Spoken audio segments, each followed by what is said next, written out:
Commander Zathar stood on the command bridge of the Dominion's Wrath, staring at the tiny vessel drifting alone in the darkness ahead. It looked insignificant, fragile, almost laughable. Against the backdrop of the hegemony battle fleet, the ship appeared less like a warship and more like a lost transport that had wandered into the wrong part of the galaxy. 12 hegemony cruisers surrounded it from every direction.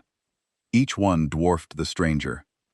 Each one carried enough firepower to devastate entire planets. The tactical display painted a simple picture.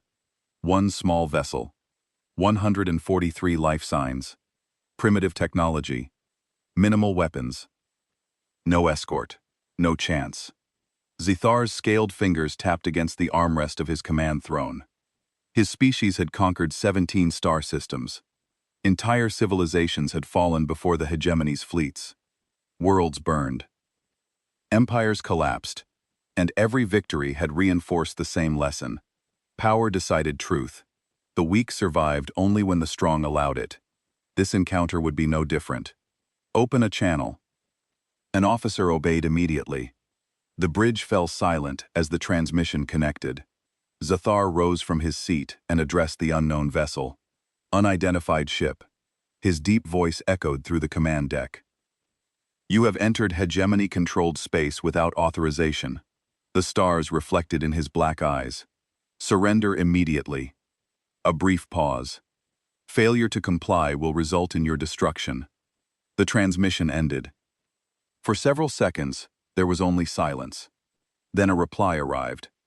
The language was unfamiliar, but the translation systems worked quickly. A human voice filled the bridge.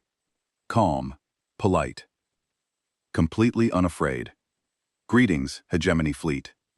The speaker identified himself as Captain Jake Morrison. We are the UES Explorer, a scientific research vessel representing the people of Earth. The human paused. We seek diplomatic contact and wish to offer friendship between our civilizations. Several officers laughed. One actually choked trying to suppress it. Friendship? Zathar's lips curled into what his species considered a smile. How predictable.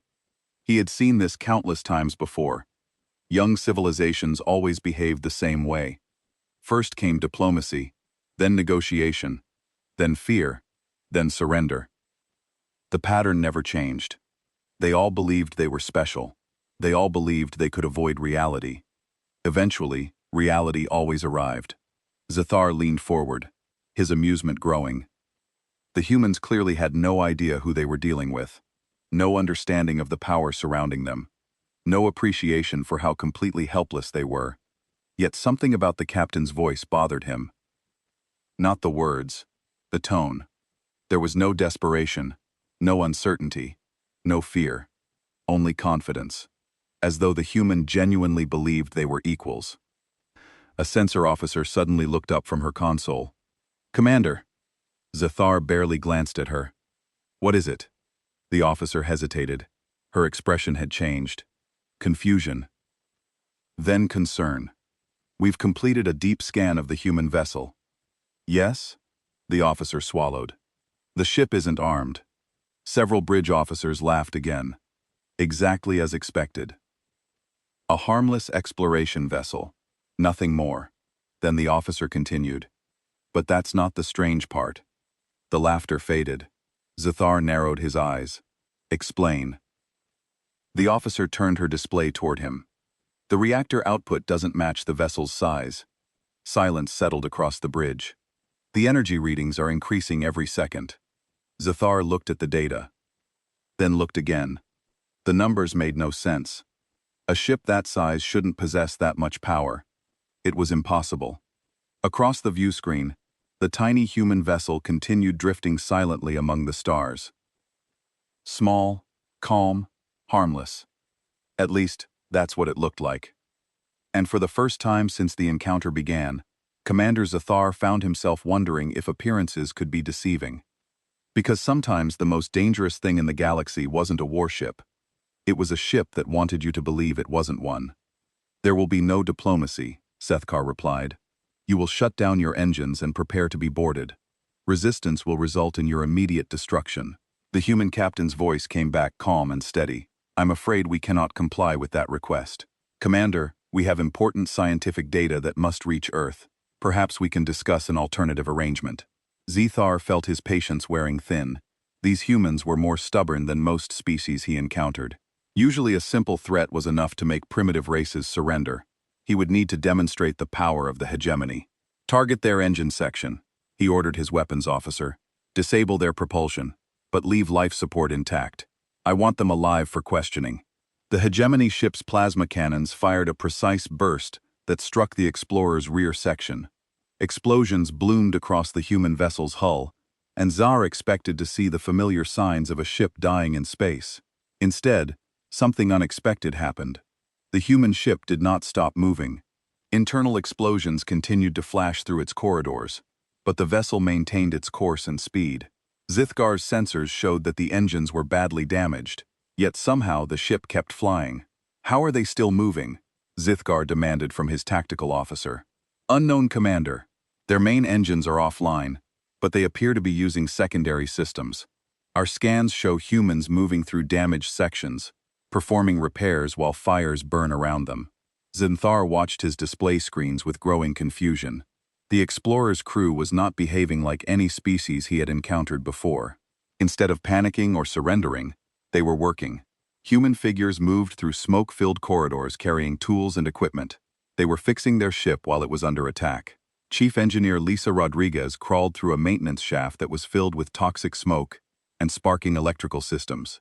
Her environmental suit was torn, and her helmet display showed dangerous radiation levels, but she continued working.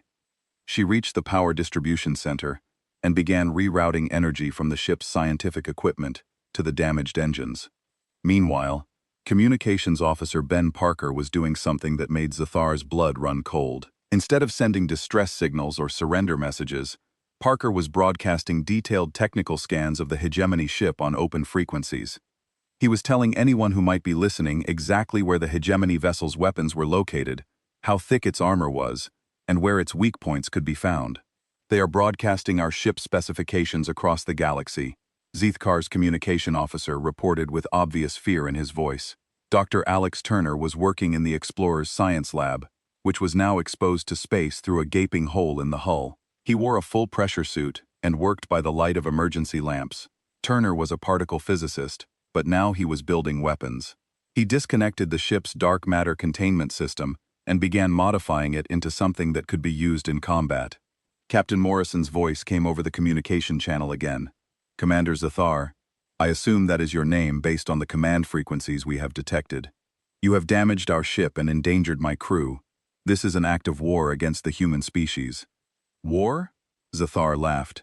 You have one small ship with primitive weapons. The hegemony has thousands of vessels and has conquered entire civilizations. What war could you possibly fight? The kind of war you will regret starting, Morrison replied. The explorer suddenly changed course, turning toward the hegemony ship instead of away from it. This was completely against military logic. Damaged ships should retreat, not attack. Yet, the human vessel was moving closer, its makeshift weapons charging with energy. Lisa Rodriguez had managed to restore partial power to the ship's engines by burning out half the life support systems. The crew was now surviving on emergency oxygen, but they had propulsion. Ben Parker had finished broadcasting the hegemony ship's technical specifications and was now jamming their communication systems, preventing them from calling for reinforcements. Dr. Turner completed his improvised weapon and reported to Captain Morrison. The dark matter projector is ready, Captain. It will only work at close range, but it should penetrate their shields. Close range. It is, Doctor, Morrison replied.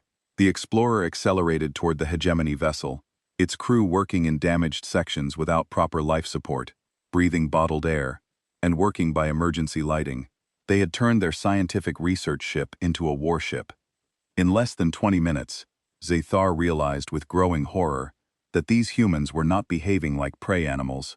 They were behaving like predators. When attacked, they did not flee or surrender. They fought back with every resource available to them. They used their intelligence and their tools and their courage to strike at their enemies.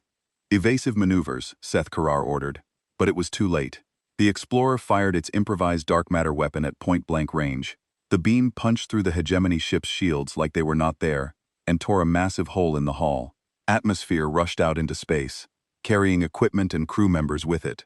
As the hegemony ship's systems failed around him, Zathar understood that he had made a terrible mistake. These humans were not another weak species to be easily conquered.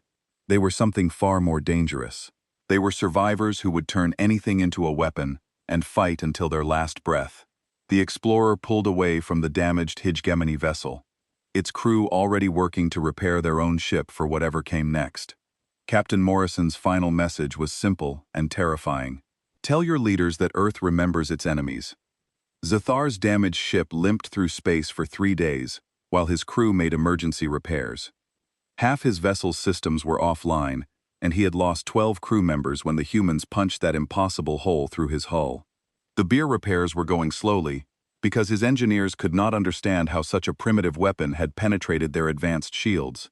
On the 3rd day, his tactical officer made a report that sent ice through Zathar's veins. Commander, I am detecting 17 human vessels approaching our position at maximum acceleration. They are ignoring all fuel efficiency protocols and burning their engines at dangerous levels. Zathar studied the sensor readings with growing dread. The approaching ships were not military vessels like his own. The largest was barely half the size of his warship. Several appeared to be cargo haulers that had been hastily modified with weapons. One was clearly a mining platform that should never leave orbit around a planet. Yet, they were all flying toward him at speeds that should burn out their engines. Admiral Kate Sullivan commanded the rescue fleet from the bridge of the UES Defiance. She had received Captain Morrison's quantum burst transmission, along with the detailed scans of hegemony technology that Ben Parker had broadcast. Within 6 hours, every human ship within 50 light-years had changed course toward the explorer's last known position. The human vessels had been traveling for 3 days without rest, their crews surviving on stimulants and determination. They had pushed their ships beyond safe operating limits, accepting engine damage and structural stress because their fellow humans needed help. This was not the behavior of a civilized military force. This was the behavior of a pack hunting together. All ships. This is Admiral Sullivan, she broadcast to her fleet. The explorer is transmitting a weak beacon. They are alive but badly damaged. The enemy vessel is also damaged, but still armed. We go in fast and hard, just like we practiced. Captain Morrison had not been idle during the 3 days since the first battle. The explorer's crew had been feeding tactical data to the approaching rescue fleet, analyzing hegemony weapon patterns and shield frequencies. When the human ships arrived, they would know exactly how to fight. Pilot Danny Cross flew his fighter through the asteroid field that surrounded the battle site, using gravitational forces to accelerate his small craft beyond its design specifications. His instruments showed red warnings about engine stress and structural failure, but Cross ignored them. His job was to mark targets for the larger ships, and he would do that job even if it killed him. Gunner Michelle Blake sat at the weapons console of a converted cargo hauler, manually calculating firing solutions for weapons that had been installed just days before. The ship's computer was not designed for combat, so Blake was doing the math in her head, estimating range and velocity and target movement. She had been doing these calculations for 14 hours straight, without sleep. The Yo-human attack began without warning or communication. The 17 ships spread out in a formation that made no sense to Zathar's tactical understanding. Some ships moved toward his vessel, while others flew away from it. Some accelerated while others decelerated. There was no coordinated pattern that he could recognize or counter. Commander Rodriguez, now aboard Admiral Sullivan's flagship, had modified their sensors to track hegemony jump signatures. She knew that the enemy ship was preparing to retreat, and she was ready to follow them wherever they went. The humans had learned to hunt across interstellar distances. The battle was unlike anything Zathar had experienced in his military career. The human ships did not fight like an organized fleet. They fought like individual predators, working together toward a common goal. Each ship attacked differently, using weapons and tactics that the hegemony had never encountered. Danny Cross brought his fighter screaming out of the asteroid field at impossible speed, firing small missiles that had been designed for mining operations. The missiles were not military weapons, but they exploded with enough force to damage the hegemony ship's sensor arrays. Cross's fighter took heavy damage from return fire, but he had completed his mission. Michelle Blake's cargo hauler fired its improvised weapons from a distance that should have made accurate shooting impossible. But Blake had calculated the exact trajectory needed, accounting for gravitational effects and target movement. Her shots struck the HFY ship's shield generators with surgical precision. The human ships moved in ways that defied military logic. When Zathar concentrated his fire on one vessel, two others would attack from different angles. When he tried to target the command ship, smaller vessels would block his shots with their own hulls. The humans were sacrificing themselves to protect each other. A converted mining platform moved close to Zathar's ship and began using its industrial cutting lasers as weapons. The lasers were designed to slice through asteroid rock, and they carved deep wounds in the hegemony vessel's armor. The mining platform took heavy fire and began to break apart, but its crew kept fighting until their ship finally exploded. Admiral Sullivan watched the battle from her command chair, coordinating her ships through voice commands and hand signals. She had no complex battle computers or tactical displays like the hegemony commander. She was fighting by instinct and experience, reading the flow of combat like a predator, reading the movements of prey. All ships. The enemy is preparing to jump. Commander Rodriguez reported, "I am tracking their signature. They cannot escape." Zikar gave the order to retreat, hoping to escape before more of his crew died. But as his ship began to enter hyperspace, he realized that the humans were following him. Their sensors had locked onto his ship's energy signature, and they would pursue him across the galaxy if necessary. The hegemony vessel emerged from hyperspace, near a supply depot, 3 star systems away. Zathar hoped to find reinforcements and repairs, but the human ships appeared just minutes later. They had followed him through hyperspace, something that should have been impossible with their primitive technology. The human fleet attacked the supply depot without hesitation, destroying fuel tanks and ammunition stockpiles. They were not just fighting Zathar's ship, they were attacking hegemony infrastructure, cutting off his supply lines and preventing his escape. Captain Morrison's voice came over the communication channels as the explorer limped into the battle zone. His ship was still badly damaged, but his crew was still fighting. "Commander Zathar, you wanted to see how humans fight. Now you know we do not fight alone, and we do not give up." The battle for the supply depot lasted 6 hours.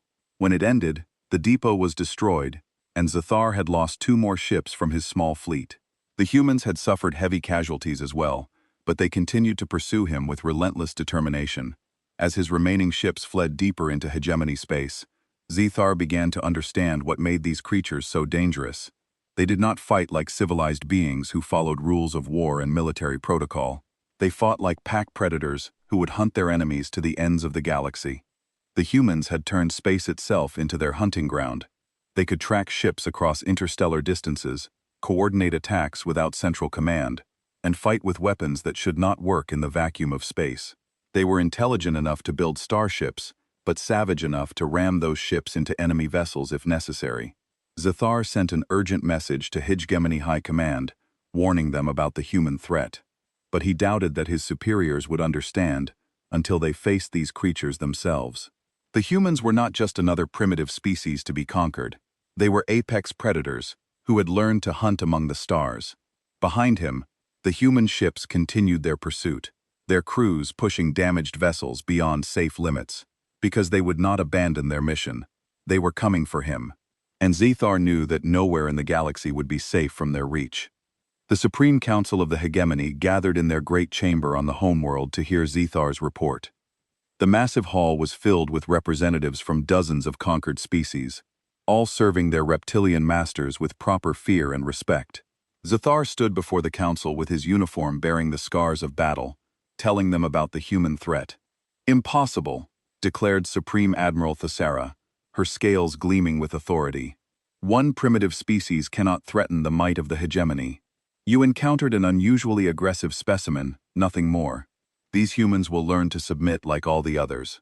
Zathar tried to explain what he had witnessed, but the council dismissed his warnings. They had conquered 17 star systems through superior technology and overwhelming force. No single species had ever successfully resisted them for more than a few months. The humans would be no different. "I will personally lead a proper military response," Thessara announced. 50 ships of the line will be sufficient to crush this human infestation. We will capture their homeworld and add them to our collection of servant species. While the hegemony debated and planned, The humans had not been idle. Earth's entire industrial capacity had been converted to military production in just 6 months. Dr. Alex Turner worked with Earth's top military scientists in underground laboratories, analyzing every piece of hegemony technology they had captured. Commander Rick Stevens coordinated the planet's defenses from a command center built deep beneath the Pacific Ocean. Dr. Carol Wright led teams of engineers who were rebuilding human ships with new weapons and armor based on alien technology. They had learned from their first encounters with the hegemony, and they were preparing surprises. The asteroid belt between Mars and Jupiter had been transformed into the largest weapons platform in human history. Every mining station was now a missile battery capable of launching nuclear warheads at relativistic speeds. Robotic factories worked around the clock, building ammunition and spare parts for the coming battle. Earth's orbital habitats had been converted into fortress cities, their civilian populations evacuated to underground shelters on the planet's surface. The space stations bristled with weapons and armor, ready to fight to the last person if the enemy reached Earth itself. When Thesara's fleet arrived at the edge of the solar system, they found a transformed battlefield. The humans had turned their entire star system into a weapon. Early warning sensors detected the hegemony ships while they were still light hours away, giving Earth's defenders time to prepare. All ships, battle stations, Admiral Sullivan commanded from her flagship in the asteroid belt. She now commanded a fleet of 300 vessels, most of them built or modified specifically for this battle. The ships looked crude compared to hegemony technology, but they carried weapons that the aliens had never encountered. Captain Tony Mitchell led a squadron of ships that appeared to be poorly armored and vulnerable to attack. But Mitchell's ships had been designed with deliberate weak points in their hulls. When hegemony weapons breached those weak spots, the explosive decompression would launch clouds of metal fragments that could shred enemy fighters at close range. Lieutenant Amy Foster commanded a boarding party aboard a ship that looked like a simple transport vessel. But Foster's team carried experimental weapons and computer viruses designed to turn hegemony technology against itself. They were not planning to destroy enemy ships. They were planning to capture them. The battle began when Thesara's fleet entered the asteroid belt. The hegemony ships moved in perfect formation, their shields raised and weapons charged. They expected to sweep aside the primitive human defenses and proceed to Earth for a quick conquest. Instead, they flew into the largest ambush in galactic history. Thousands of missiles launched from hidden positions throughout the asteroid belt, each one guided by human pilots who were willing to die to protect their world. The missiles moved at incredible speeds, too fast for hegemony point defense systems to stop them all. Dr. Turner's greatest creation was revealed when the first hegemony ship fell to human fire. The humans had reverse-engineered alien shield technology and improved it. Their new shields could absorb energy from enemy weapons and redirect it back at the attackers. The hegemony found themselves being destroyed by their own weapons. Captain Mitchell's squadron engaged hegemony fighters in close combat, deliberately allowing their ships to be damaged. When enemy fire breached their hulls, the escaping atmosphere carried metal fragments that tore through alien fighters like bullets through paper. The hegemony pilots had never faced an enemy that used their own damage as a weapon. Lieutenant Foster's boarding party successfully captured a hegemony cruiser by pretending to be refugees seeking surrender. Once aboard the enemy ship, they released computer viruses that took control of the vessel's systems. The captured ship turned its weapons on its own fleet, spreading chaos and confusion among the hegemony forces. Thesara watched in growing horror as her superior technology was turned against her. The humans had not just copied hegemony weapons. They had improved them, modified them, and found ways to use them that their original designers never intended. Every advantage the hegemony possessed was being neutralized by human ingenuity. The humans fought with weapons that should not work, and tactics that violated every rule of civilized warfare. They used gravity wells to accelerate missiles beyond safe speeds. They detonated nuclear warheads inside their own ships to damage nearby enemies. They sacrificed entire squadrons to create tactical advantages for other units. Dr. Carroll writes, engineering teams had built ships that could separate into multiple smaller vessels during combat, confusing enemy targeting systems. Commander Stevens coordinated attacks from across the solar system, using quantum communication links to synchronize strikes that arrived simultaneously from different directions. The hegemony fleet found itself fighting an enemy that seemed to anticipate their every move. The humans had studied captured hegemony tactics and developed counters for every standard military procedure. When Thesara ordered her ships to form defensive formations, human forces attacked from angles that those formations could not protect. The battle raged for 18 hours, spreading across the entire solar system. Human ships fought in the rings of Saturn, using ice particles as cover. Others engaged the enemy near Jupiter, using the planet's massive gravity well to accelerate their attacks. The humans had turned their entire star system into a battlefield that favored their tactics. When the fighting finally ended, Thesara had lost 31 ships and was retreating with the survivors toward Hijman space. But the humans were not content to simply defend their territory. Admiral Sullivan's fleet pursued the retreating aliens, determined to carry the war to the enemy. Captain Morrison, now fully recovered from his earlier injuries, led the pursuit in a new ship built specifically for deep space operations. His crew included many veterans of the first battle, including Chief Engineer Rodriguez and Communications Officer Parker. They had learned to fight the hegemony, and now they would teach that knowledge to the galaxy. As the human fleet left the solar system in pursuit of their enemies, Earth began producing new ships and weapons at an unprecedented rate. The humans had discovered that they possessed a talent for war that rivaled their genius for science and engineering. They would use that talent to ensure that no species would ever again face the threat of hegemony conquest. Thesara sent desperate messages to the Supreme Council, warning them that the humans were far more dangerous than anyone had imagined. But her warnings came too late. The humans were already spreading across the galaxy, carrying their message of resistance to every world that suffered under hegemony rule. The Hegemony Supreme Council made their greatest mistake when they assumed the humans would be satisfied with defending their home world. Instead of celebrating their victory and returning to Earth, the human fleets had spread across hegemony, space like a plague, attacking targets that made no military sense. General Sam Nelson commanded Operation Payback from a mobile command center that moved constantly through hyperspace to avoid detection. Admiral Patricia Young led the main battle fleets, while smaller human task forces struck at hegemony infrastructure across dozens of star systems. The humans were not fighting a conventional war. They were fighting to destroy the hegemony's ability to wage war at all. Commander Kyle Hayes commanded one of these small strike forces from his stealth ship UES Shadow. Hayes had been a mining engineer before the war, but now he led hit-and-run attacks against hegemony supply lines. His team specialized in appearing without warning, destroying their targets and vanishing before enemy reinforcements could arrive. The Hegemony mining station at Kepler 442 was processing rare metals needed for their advanced weapons when Hayes and his team struck. The humans did not attack the station directly. Instead, they sabotaged the automated mining equipment, causing it to extract dangerous radioactive materials that contaminated the entire facility. The station had to be abandoned, and its production was lost for months. Dr. Monica Reed had joined the war effort as Earth's leading expert on alien psychology. She studied captured hegemony communications and developed propaganda broadcasts designed to turn their subject species against their overlords. Reed's messages were transmitted on frequencies that the hegemony could not block, carrying news of human victories to enslaved populations across the galaxy. The humans did not simply destroy hegemon assets. They stole technology, rescued enslaved workers, and left behind quantum viruses that corrupted enemy databases.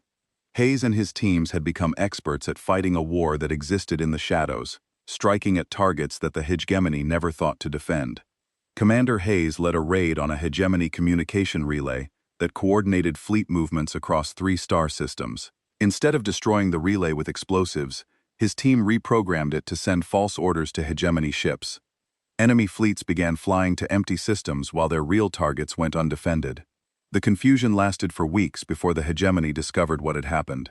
The psychological warfare campaign led by Dr. Reed was having effects that went far beyond military strategy. Subject species that had served the hegemony for decades began to question their masters.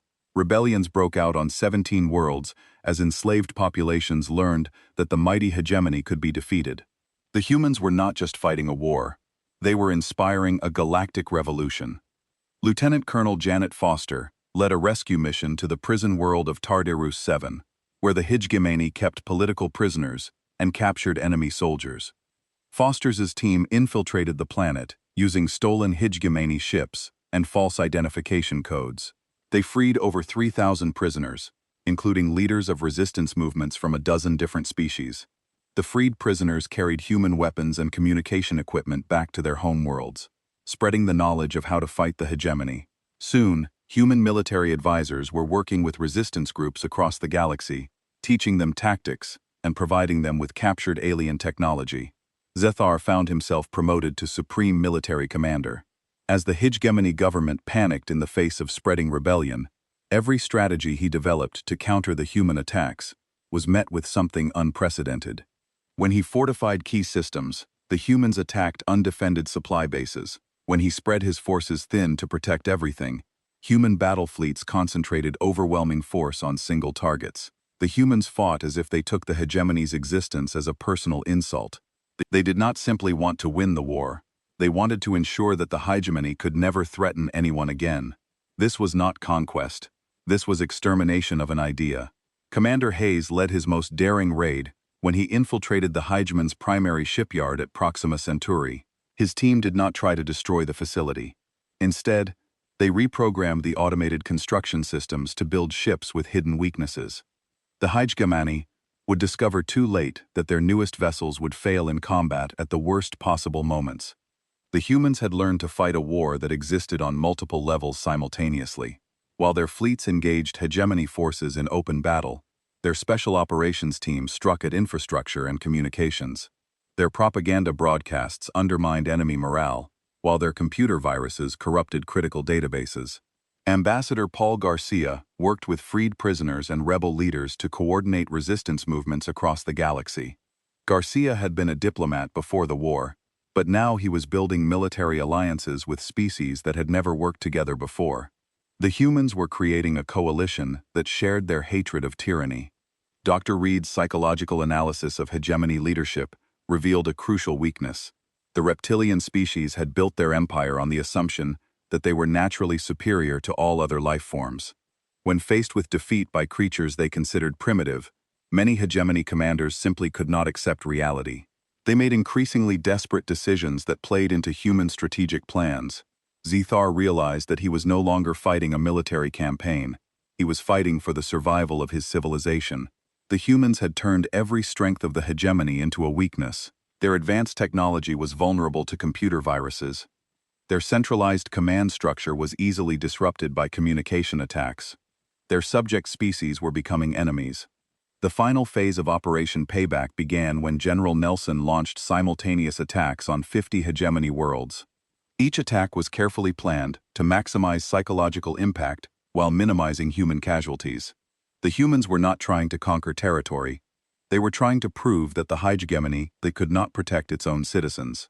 Commander Hayes led the attack on the hegemony's primary military academy, where their officer candidates were trained. His team did not harm the students. Instead, they broadcast recordings of human military victories directly into the academy's computer systems. The future leaders of the hegemony watched their supposedly invincible fleets being destroyed by primitive humans. The message was clear and terrifying.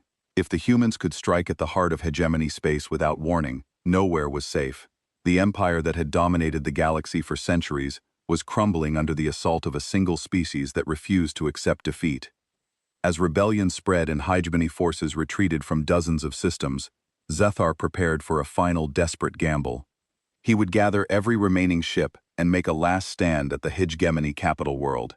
But even as he planned this final battle, he knew that the humans had already won. They had not just defeated the hegemony military. They had destroyed the idea that any species had the right to rule over others through force alone. Zethar stood on the bridge of his flagship as it orbited the hegemony capital world, watching the largest fleet in his species' history prepare for battle. He had stripped defenses from every conquered system, recalled every ship, and gathered every weapon the hegemony possessed. Nearly 2,000 vessels surrounded the homeworld, ready to make their final stand against the human invasion. The irony was not lost on him. The mighty hegemony, which had conquered 17 star systems, was now hiding behind their own planet like a cornered animal. But Zethar had learned to respect human military capabilities. If this was to be the final battle, he would meet it with everything his civilization could muster. Long-range sensors detect the human fleet approaching, his tactical officer reported. Estimated arrival in 6 hours. Zethar nodded grimly. He had expected this moment since the humans first began their campaign of systematic destruction. They had spent 2 years dismantling the hegemony piece by piece, freeing enslaved populations and turning subject species into allies. Now they were coming to finish what they had started. When the human fleet finally appeared on his sensors, Zithgar felt his heart sink with despair. The approaching armada was enormous, easily matching his own forces in numbers. But what broke? His spirit was not the size of the fleet, it was the composition. Alongside the familiar human vessels flew ships from dozens of species that the hegemony had once enslaved. Avan fighters from the Talon Nebula flew beside human interceptors.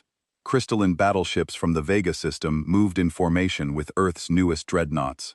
The humans had not just defeated the hegemony militarily, they had united its former victims into a coalition of liberation. Admiral Morrison, now commanding the largest human fleet ever assembled, broadcast a message to the hegemony forces, his voice carried across space with calm authority. Commander Zathar, this is Admiral Morrison, of the Galactic Liberation Fleet. You are surrounded and outnumbered. Surrender now, and your people will be treated with mercy. Zathar almost laughed at the irony. The humans were offering him the same choice he had once offered them, but unlike his own species, they were actually offering genuine mercy rather than slavery. He had studied human military doctrine during the Long War, and he knew they kept their promises. The final battle began when a group of young hegemony officers, refusing to accept defeat, opened fire on the approaching fleet. The humans responded with overwhelming force, but their attacks were precise and calculated. They targeted weapon systems and engines rather than life support, trying to disable enemy ships rather than destroy them. Captain Morrison led a boarding party onto Zethar's flagship, moving through corridors filled with smoke and sparking electronics. But instead of the brutal assault Zethar expected, the humans moved carefully, providing medical aid to wounded hegemony soldiers and treating prisoners with respect that the reptilian species had never shown their own captives. The battle was swift and decisive. Hegemony ships surrendered by the dozens as their crews realized that continued resistance would only lead to more death. The humans had learned to fight with such efficiency that most enemy vessels were disabled before they could fire more than a few shots. When Morrison reached the bridge of the hegemony flagship, Zethar expected to be executed or enslaved like the leaders of so many conquered species. Instead, the human admiral offered him something that seemed impossible. Commander Zathar, I am authorized by the Galactic Alliance to offer you amnesty in exchange for your cooperation in rebuilding this region of space. Zathar stared at the human admiral in confusion. You would trust your enemies to help you govern. Morrison smiled with what seemed like genuine warmth. Commander, we learned something important during this war. The galaxy is large enough for all of us, if we work together, instead of trying to dominate each other. Your military expertise could be valuable in protecting worlds that can no longer protect themselves. The transition from war to peace happened faster than anyone had expected. Within months, the former hegemony capital had become the headquarters of the Galactic Alliance, a federation of free worlds dedicated to mutual defense and cooperation. Zathar found himself working alongside former enemies, helping to design defensive strategies for worlds that had once been hegemony slaves. Colonel Janet Foster, now serving as military liaison to former hegemony officers, worked with Zithkar to establish new training programs for Alliance forces. Ambassador Paul Garcia negotiated treaties between species that had been enemies for centuries, building diplomatic relationships based on mutual respect rather than fear. Dr. Monica Reed continued her psychological research, but now she focused on healing the trauma inflicted by decades of hegemony rule. Her work helped former slaves rebuild their societies, while teaching former oppressors to live as equals among the species they had once dominated. Commander Hayes, the former engineer turned special operations expert, led joint missions with hegemony veterans to hunt down the few remaining loyalist forces that refused to accept the new order. These operations taught both humans and aliens to work together as partners, rather than enemies. The humans had accomplished something that no other species in galactic history had achieved. They had not just won a war, they had transformed their enemies into allies and built a civilization based on cooperation rather than conquest.